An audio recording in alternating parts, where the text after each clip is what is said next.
Welcome back to J K Bose foundation classes. मेरा नाम है ताहिर और आज के इस वीडियो में हम बात करने वाले हैं class six English chapter number last one. And before that chapter जो पोम आती है जिसका नाम है व्हाट इफ़, आज के इस वीडियो में हम यही वाली पोम जो है डिस्कस करेंगे।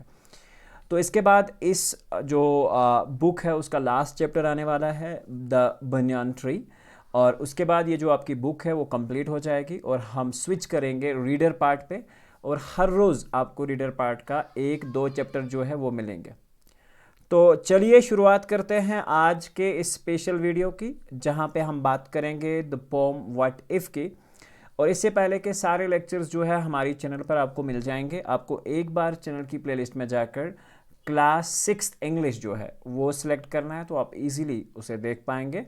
एंड जो भी आपको क्वेश्चन एंड आंसर्स चाहिए वो आप इजीली वहाँ पे ढूंढ पाएंगे, क्योंकि हम हर एक चैप्टर के साथ में ही क्वेश्चन एंड आंसर वाला सीरीज़ जो है वो साथ में चला रहे हैं। तो before we start basically let's discuss about what we have to read before poem. So poem को स्टार्ट करने से पहले व्हाट इफ़ का क्या मीनिंग है, ठीक है, यानी कि व्हाट इफ़ क्या होता है। तो सबसे पहले कभी कभार हमारे दिल में कुछ ऐसी चीज़ें आ जाती हैं, या कभी कभार हमारे दिमाग में कुछ उटपटांग सी चीज़ें आ जाती हैं जो हम जहन में सोचते हैं।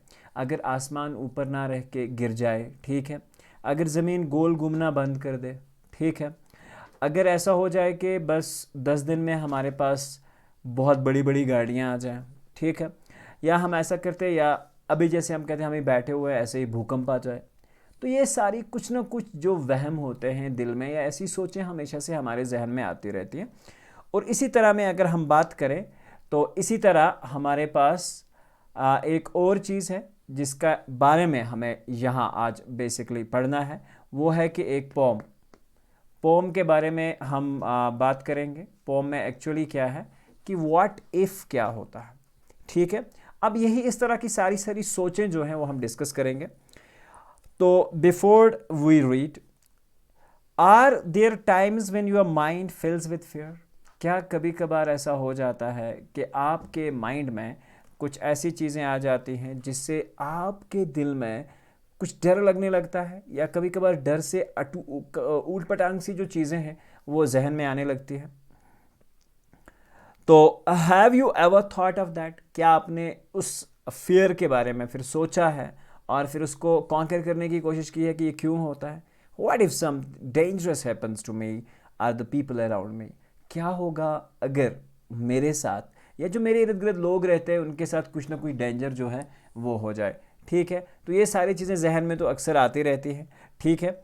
And what if the world stops revolving around the sun. क्या है कि अगर अर्थ जो है वो स्टॉप कर जाए रिवॉल्व करना, इस तरह से what if the sun does rise in the morning. अगर क्या हो जाए कि सूरज चढ़ना ही छोड़ दे, ठीक है। Here is a poem which talks about something like that. और बहुत सारे ऐसे व्हाट इफ्स के बारे में ये पोएम जो है वो हमें बताती है। तो let's start. Last night I ले थिंकिंग हियर। तो लास्ट नाइट की पोइट जो है बात कर रहा था कि आई ले, यानी कि मैं लेटा हुआ था और मैं सोच रहा था। मैं क्या सोच रहा था, let's start. Some what if is crawled inside my ear. कुछ व्हाट इफ इज आ गए जो क्रॉल करते हुए मेरे ईयर तक आ गया, ठीक है। Some what ifs crawled inside my ear and pranced and parshid all night along and sang their some old what if song। कह रहा है कि लास्ट नाइट जब मैं लेट रहा था तो कुछ धीरे धीरे करके कुछ सोचें, कुछ व्हाट इफ्स जो थे वो मेरे जहन में आए। ऐसा ना हो, अगर ऐसा हो जाए और जब भी हम अकेले में होते तो इस तरह के बहुत सारे चीज़ें हैं जो जहन में आ जाती हैं। And sang their same old what if song. और हाँ, इसमें बहुत सारे व्हाट इफ्स वाला वो सॉन्ग जो है वो मतलब बजा रहे थे कानों में। What if I am dumb in school. क्या हो जाए अगर मैं स्कूल में डम हो जाऊँ। अगर मैं डम होता स्कूल में तो क्या सिचुएशन होती मेरे साथ। What if they have close the swimming pool. क्या होता कि अगर स्विमिंग पूल जो है वो क्लोज़ कर दिया जाए। What if I get beat up.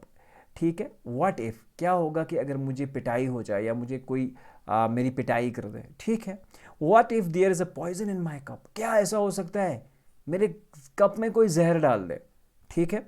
What if there is a poison in my cup, what if I start to cry, ठीक है। क्या हो कि अगर मैं रोना स्टार्ट कर दूँ, ज़ोर ज़ोर से चिल्लाना स्टार्ट कर दूँ, ठीक है। What if I get sick and die, क्या होगा अगर मैं बीमार हो जाऊँ और उसके बाद मैं मर जाऊँ, ठीक है। इस तरह की बहुत सारी सोचें जो हैं वो शायर के दिमाग में आ रहे हैं। आगे बढ़ते हैं। What if I flunk that test, क्या हो जाए कि मैं अगर टेस्ट में, जो स्कूल में टेस्ट लिया उसमें फेल हो जाऊं। अजीब अजीब तरह की सोचें हैं। What if green hair grows on my chest, क्या हो जाए कि अगर मेरे चेस्ट पे जो है वो ग्रीन हेयर उगना स्टार्ट हो जाए, ठीक है, यानी कि ग्रीन बाल आने स्टार्ट हो जाए। What if nobody likes me, क्या होता या क्या होगा अगर कोई भी मुझे पसंद ना करे, ठीक है। What if I don't go taller, क्या हो जाएगा कि अगर मैं बढ़ना ही रुक जाऊं, यानी कि मेरा कद जो है छोटा ही रह जाए, ठीक है। What if a bolt of lightning strikes me, क्या हो जाए कि ये जो आसमान से बिजली जो कड़क रही होती है ना, ये मुझे स्ट्राइक कर जाए, ठीक है, मेरे ऊपर ही गिर जाए। What if my head starts getting smaller, क्या हो कि मेरा इतना बड़ा सारा जो हेड है वो धीरे धीरे करके छोटा होना स्टार्ट कर जाए। उसके बाद what if the fish won't bite, ठीक है। What if the fish won't bite, क्या हो कि अगर फिश जो है वो बाइट करना छोड़ दे, ठीक है। उसके बाद what if the wind tears up my kite, what if कि अगर ये जो विंड चल रही है वो मेरे काइट की धज्जियां उड़ा के रख दे। What if they start a war, अब यहाँ पे बात कर रहे हैं कि क्या होगा कि अगर एक्चुअल में वॉर स्टार्ट हो जाए या वो वॉर स्टार्ट कर दें या वो जंग में पड़ जाए। What if my parents get divorced, बहुत बुरी सोच है। क्या हो कि अगर मेरे पेरेंट्स का डाइवर्स हो जाए, ठीक है। What if the bus is late, क्या हो जाए कि अगर बस लेट हो जाए, ठीक है। What if my teeth do not grow in straight, क्या हो कि मेरे टीथ जो है जैसे नीचे स्ट्रेट ग्रो करते हैं, ऐसा ना हो कि ऐसे निकलने शुरू हो जाए। अजीब तरह की सोचें हैं, ठीक है। What if I tear my pants, क्या हो जाए कि मैं अपनी पैंट्स फाड़ दूँ। What if I never learn to dance, क्या हो जाए कि मुझे कभी भी डांस करना नहीं आए। दूसरी बात, what everything seems well and then, क्या हो जाए कि अगर हर कोई चीज़, बस हर किसी चीज़ में सूजन पड़ जाए, मेरे बाजू में, बॉडी में, चेहरे पे, हर जगह सूजन पड़ जाए। The night time what if strikes again, और ये जो नाइट का टाइम होता है ना, इसमें बहुत सारे व्हाट इफ्स एक बार जाके स्ट्राइक करते हैं। हाँ, अगर आपको भी चाहिए ऐसे व्हाट इफ्स आपके माइंड में भी स्ट्राइक हों तो उसके लिए मैं आपको बता देता हूँ।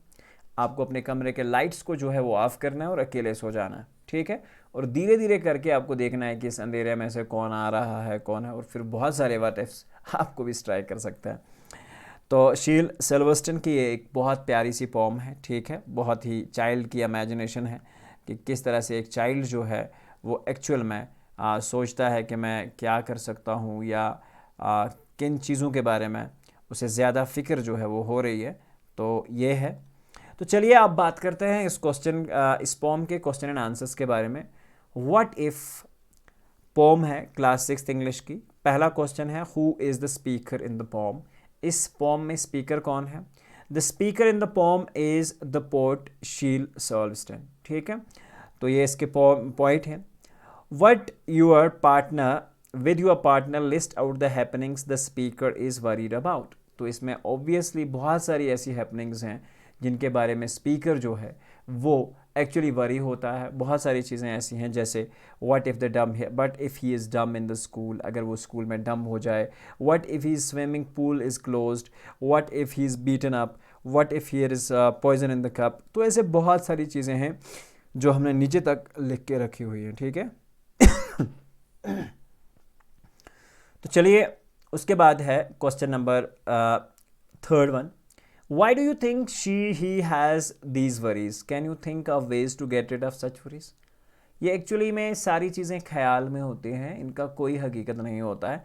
जब भी हम अकेले हो जाते हैं तो ये सारी चीज़ें माइंड को स्ट्राइक करती हैं और same thing is happening with each and every one. So such worries arise because of the fears in our minds. जब हमने अपने माइंड में डर रख लिया होता है, हाँ अगर ऐसा हो जाए, ऐसा हो जाए, ऐसा हो जाए, तो इससे ये धीरे धीरे करके strike.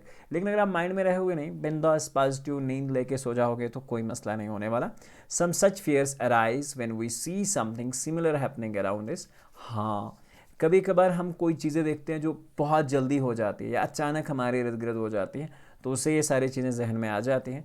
Such fear and worries can be avoided by sheer will power and an optimistic mindset. और हाँ, विल पावर सबसे इंपॉर्टेंट चीज़ है कि हमें चाहिए कि हम अपने आप को हमेशा से मोटिवेट रखें कि ऐसा कुछ नहीं होता है भाई साहब, ये चलता है, ठीक है। तो ये सारी चीज़ें अपने आप को पॉजिटिव रखना है। इवन कि अगर आप धीरे धीरे करके इस फियर में पड़ जाओगे तो एट द एंड आपको डॉक्टर कंसल्ट करना पड़ता है या किसी साइकाइट्रिस्ट के पास जाना पड़ता है और उसे फियर के लिए दवाई लेनी पड़ती है। और एट द एंड जो आपके माइंड को रिलैक्स करता है, ऐसे थॉट्स को कंट्रोल करती है, बहुत सारी गलत दवाएं जो लॉन्गर टर्म रन में बहुत इफ़ेक्टिव होती हैं। तो इसलिए स्ट्रेस को कंट्रोल करना बहुत आसान है अगर हम अपने आप को मोटिवेट रखते हैं तो, ठीक है। अब इसमें question number 2, read the following line and read the following lines again. Some what if scrolled inside my ear, can words crawl into your ear. Crawl का मतलब होता है कोई जानवर धीरे धीरे करके जब वो चलते हुए आ जाए, तो क्या ऐसा पॉसिबल है कि वर्ड्स भी क्रॉल कर सकते हैं या वो आ सकते हैं। This is basically an image used here, ठीक है। The poet is basically trying to make an image what he experiences. वो इस चीज़ को इमेज की तरह फॉलो कर रहा है ताकि आपको ये इमेजरी यहाँ पे दिखे, ठीक है। और the poet is basically trying to make an image of what she actually experiences and then now with your partner try and list out some of the more image from the poem. So ये बहुत simple चीज़ें हैं जो आप image में poem में लिख सकते हैं। मैंने कुछ ये है, एंड pranced एंड partial, ठीक है, all night along and sang their same old what if song, everything seems well and then the night time what if strikes again। तो ये बहुत सारी imageries जो है poem में यूज़ की गई हैं। And group of 4 or more discuss what ifs that you experiences in your day-to-day life and listen them out। तो आप ये अपनी क्लास में अपने टीचर को कहें कि ये एक्टिविटी बेस्ड क्वेश्चन जो है हमें कराए। 4 का आप ग्रुप बना सकते हो और फिर इजीली जाके आप पूछ सकते हो अपने टीचर से कि हाँ मुझे ये 4 हैं। अपने अपने पॉइंट्स जो है कॉपी में नोट कर सकते हो कि मुझे इन चीज़ों के बारे में डर लगता है, तो फिर उनका एक आप एक्सट्रैक्ट जो है बना के टीचर के सामने रख सकते हो। तो बहुत सिंपल है, आपके जो फियर्स हैं वो आप इजीली रख सकते हैं। तो यहाँ पे आप देख सकते हैं आपके पास एक स्कैनर जो है लगा हुआ है, तो इसके थ्रू आप अपने क्वेश्चन एंड आंसर्स का PDF जो है इसको स्कैन करके डाउनलोड कर सकते हैं।